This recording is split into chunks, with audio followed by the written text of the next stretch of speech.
God bless everybody. I'm like a stealth bomber in the Republican Party, right?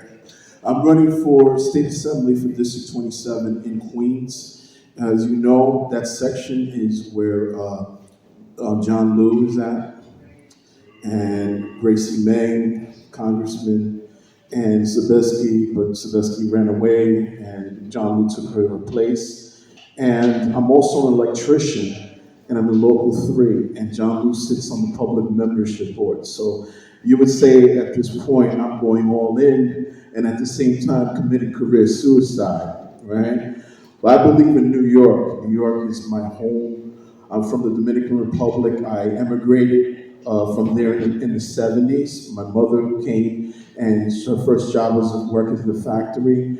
But one of the things that she taught me was that I had to work hard, right? I had to work hard and earn my way up instead of going into the welfare system.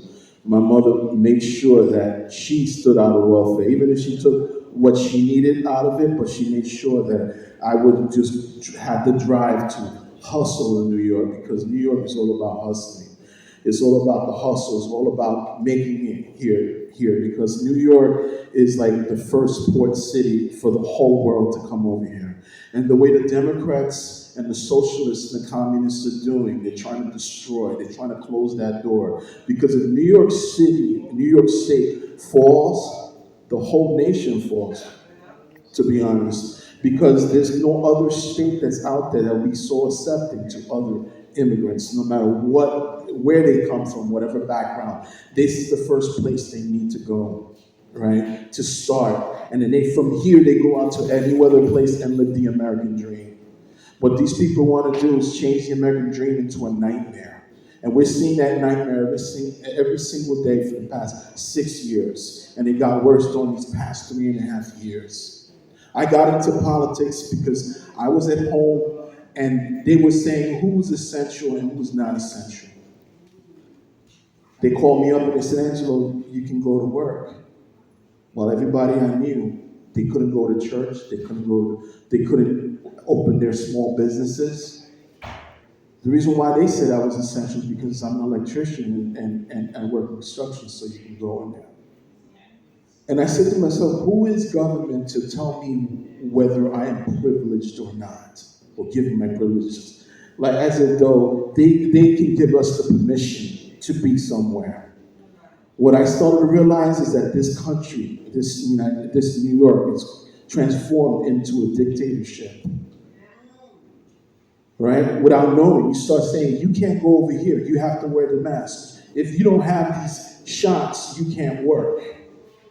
I said, you know what? I'm not going to take these shots because it's my right as an individual. And my family and people turned away from me. One day I did get COVID. And I went to the hospital for 6 days. I was in the, it was it. They found me on the ground in my room. Thank God. I went through 5 or 6 days and I recovered in 3 days. Right? I still had to have an oxygen tank. And after all that, they came out and they said, well, Angelo, you see, COVID exists. Are you going to take the shot now? I said, no.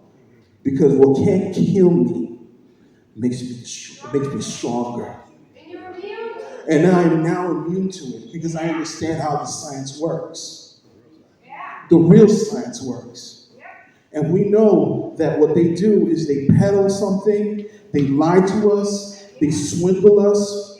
But one thing that I learned as I was going home, I said, you know what, I need to get into, I need somebody to know this, someone going to say something about it. And I looked at the legislation, they didn't say nothing. I looked at my representatives, they said nothing. The city council said nothing.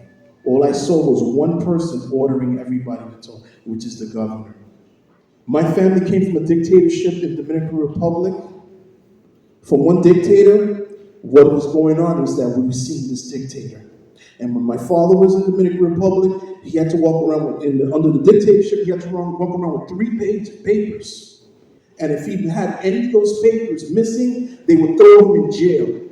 And guess what? One day he didn't have all 3 pages. And he ran into the forest and stayed hiding in a tree, frightened to death. And That was how it was. He stayed there for the whole night until they gave up looking for him. And it was in 1965 that the United States of America sent the Marines and the military down to the Dominican Republic, way after the dictator was assassinated. There was a power struggle between communism and capitalism. The communists were starting to gain power, and the United States went in there and stopped it. Today, what is going on? It's the opposite. No one is stopping the socialism and the communism that's happening here in the United States. Where's the military? Where's people who started to accept it as a norm? But to me, it's not a norm. Because I'm out of this system. I think out of the box. And that's why I want to be a voice to my constituents. Because a lot of people are afraid. I'm not afraid. I'm not afraid. In New York, it's all about being tough. For some reason, these people have educated these young kids and they don't understand what it is to hustle, what it is to work hard, what it is to grind. Most of them have accepted what the government's given them, free stuff. And what it did was weaken their minds and make them acceptable. But I'm here to say that I know that New York is my home. And this place needs to be cleaned from the bottom up, like he said. It has to start from the bottom up, from the local government, from our local areas, county committeemen, going out there, knocking on doors. If I have to do it by myself, I'll do it by myself. Like the lady was saying, it's hard to raise money. I'm a Latino Black Republican, right? And how many Republicans has reached out to? And you know what I said? The one that's guiding me is God. And the one that's blessing me is God. I got a big donation of over $800 in one day this week. And I said, you know what, that just helps me along.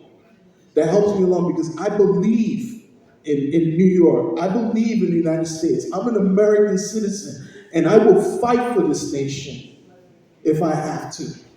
And just to end it all, we have a medical freedom alliance. We have armies and groups of people that have gathered and walked over the bridge last year. We need to get in contact with those people, those who are part of that. They need they need to mobilize and come in parties just to help us out. And God bless you. Thank you, Angelo.